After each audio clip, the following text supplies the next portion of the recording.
Sì, sì, i primi 5-6 che abbiamo vaccinato adesso vengono tranquilli, con dei genitori convinti, e per i ragazzi ovviamente la stragrande maggioranza dei ragazzi sono consapevoli. Da oggi anche i pediatri di libera scelta possono vaccinare i loro pazienti. Il loro compito però non è solo quello di inoculare il siero, ma convincere chi non ha potuto o voluto fino ad ora immunizzare i più piccoli.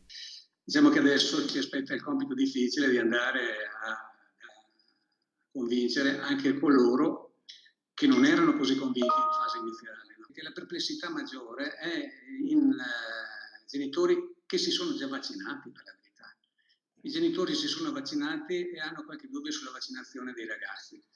E allora cerco di capire il motivo e di spiegare che forse, visto che loro si sono già protetti, si sono già immunizzati, dispongono già di una green card, non vedo il motivo per cui si possa negare tutti questi vantaggi anche ai loro ragazzi. In provincia di Padova circa il 60% dei bambini e dei ragazzi in età pediatrica è stata vaccinata.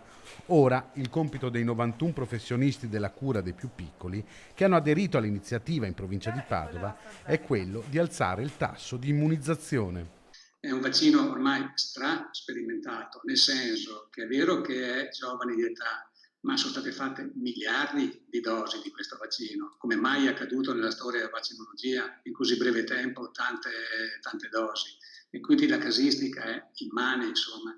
Per cui credo che i genitori possano tranquillamente portare i loro ragazzi a vaccinare, anzi è l'unica maniera per poter controllare la pandemia.